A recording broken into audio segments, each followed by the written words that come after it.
Verano en la radio de la universidad. FM 90.1, Radio Universidad. Efectivamente, cuando arrancaba este programa te hice todo un desarrollo con las diferentes entrevistas que fuimos realizando en estos días para poner en agenda lo que tiene que ver con hacer efectivo el cupo laboral trans travesti en nuestra universidad.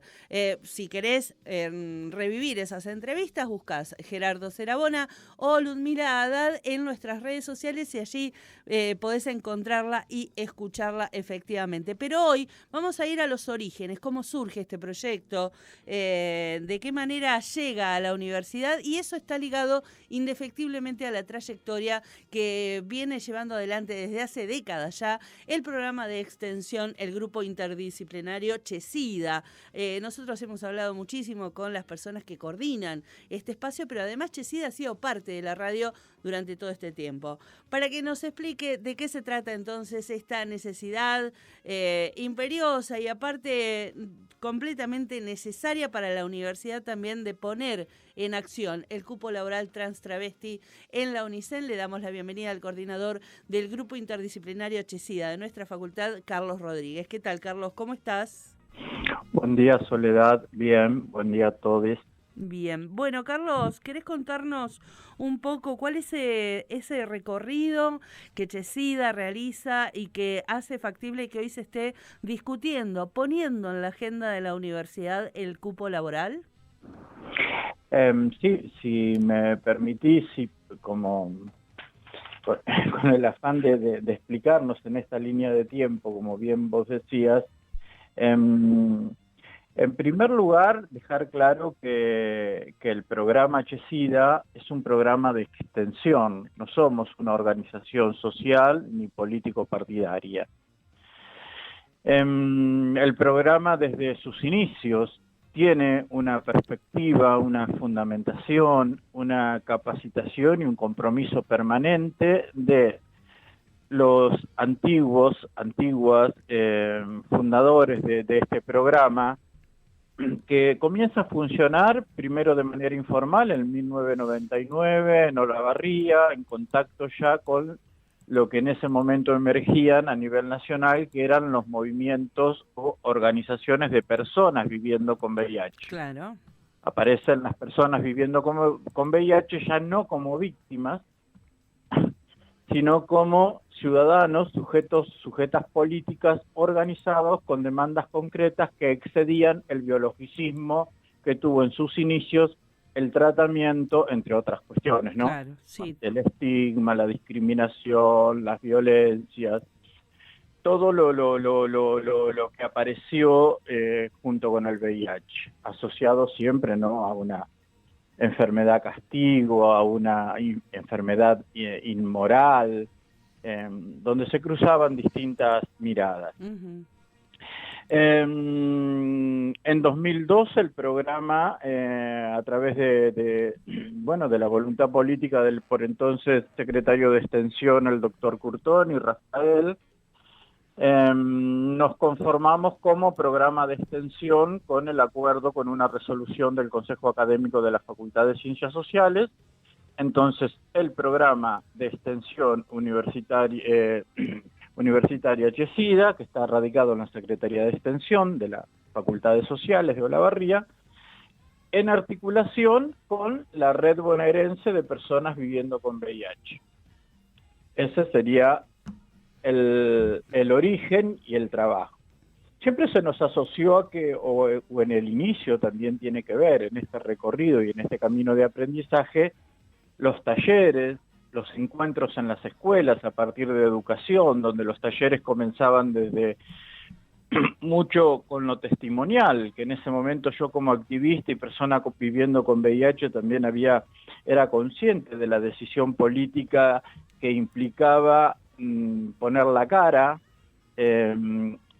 hacerme cargo públicamente de mi estatus de persona viviendo con VIH, para comenzar a abordar la cuestión desde la mirada social mucho más amplia.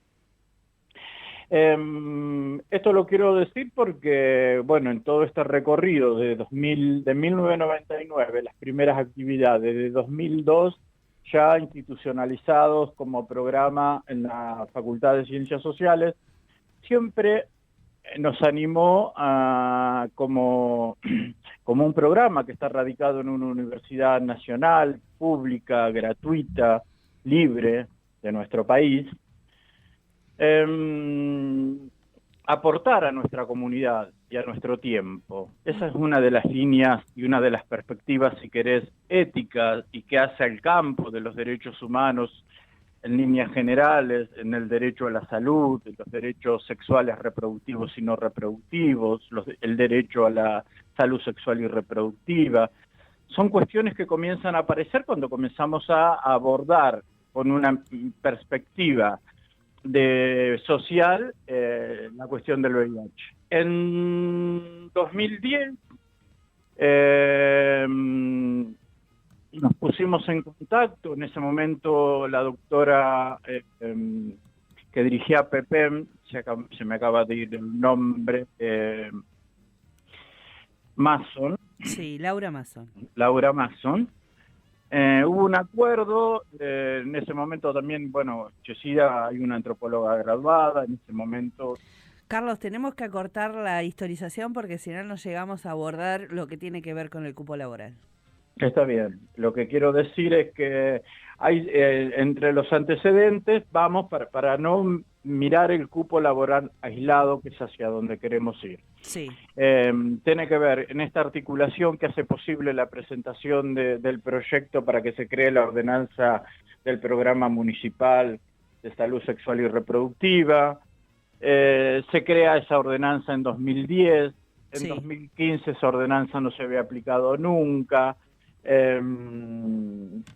Llegamos a un diagnóstico participativo que realiza PEPEM Chesida, en 2016 se presenta ese informe, y se comienza a activar la puesta en marcha del programa municipal de salud sexual y reproductiva, y también lo que se va a hacer es, en 2017, es una capacitación al personal de salud, de atención primaria de la salud, a través de un proyecto presentado a la mesa local, para la atención a la salud de la comunidad LGTBI, que parecía una cuestión dada naturalmente, o que no había problemas o cuestiones a resolver o obstáculos a identificar y ver de superar.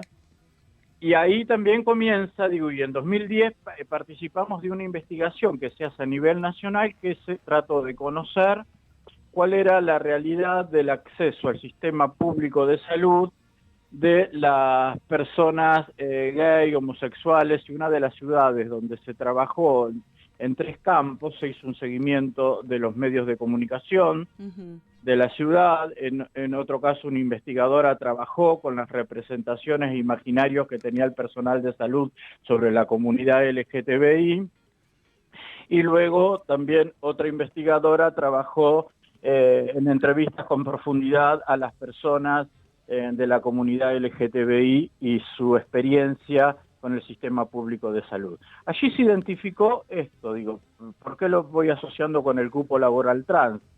Hablar de derechos humanos y hablar de cupo laboral trans, la propuesta que hemos tenido la iniciativa de acordar, de presentar, y que ahora va coordinando la directora del programa de género de UNICEN, junto con la Facultad de Derecho, con ADUNCE, con el gremio de no docentes, con la Federación Universitaria, es dar un debate, instalar en la agenda de la UNICEN la cuestión del cupo laboral trans, pero que no quede limitado solamente a lo laboral. Claro, eso mismo señalaban los entrevistados anteriores, ¿no?